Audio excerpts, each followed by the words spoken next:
बे गोदान ब्लगाव दा जों मोनसे इदि हाइरपफोरखौ बेरायनो थांनो नागिरदों हाइरप जायगाखौ बेरायनो थांनो नागिरदों दा नोंथांमोना भिडिअखौ नायलांबाय थाबाय मोजां मोनदोंबाथाय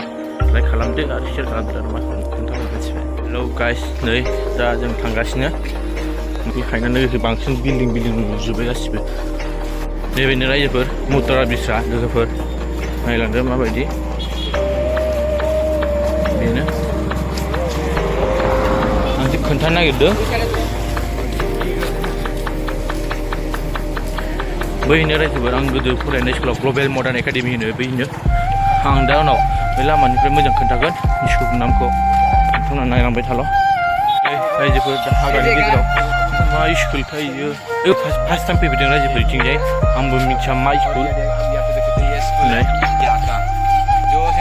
नायनो हाग्रानि गेजेरावबो स्कुल दंलायो आं सानाखैमोन आरोखि फार्स्ट टाइम फैफेरदों आं बिथिंजाय फार्स्ट टाइम लामायानो मा सिस्टेमनि ओमफ्राय मोजां मोनदोंबाथाय लाइक खालामदो आं लासै लासैनो दिन्थिलांबाय थागोन जों बोरै थांदों बबेयाव थांदों दाबो जों जि जायगायाव थांनो थांखि लादों बे जायगायाव सहैयाखै दाबो गेजेरखौनो मोनथ'वाखै दासो मोनहां जादों दाबो जों बे गेजेरखौबो मोनाखै गेजेर लामाखौ मोनाखै दाबो नै जों दा मेन जायगायाव सफैबाय जों बे जायगायावनो फैनो नागिरदोंमोन नाय मेन हाइरडआव फैनो नागिरदोंमोन जोङो ओरैनो बेरायनो ओमफ्राय आंबो ब्लग बानायथावथाव होननानै फैदों जोङो नाय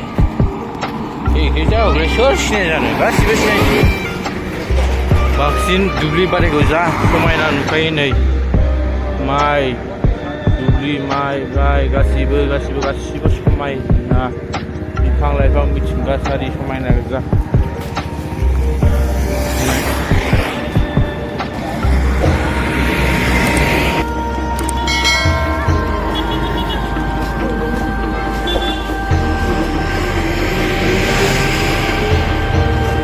Gergabaरि रड मोनबाय रायजोफोर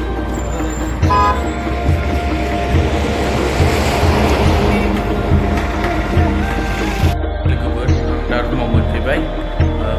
भिडिअखौ मोजां मोनदोंबा लाइक खालामदो शेयार खालामदो साबस्क्राइब खालामदो आरो कमेन्ट सेक्सनाव खोन्थाहरबानो जाबाय माबायदि मोनदों भिडिअखौ आरो गाबोन आइनाव दैयाव लोगो हमलायनोसै दा बेखिनियाव दोनथ'दो बाय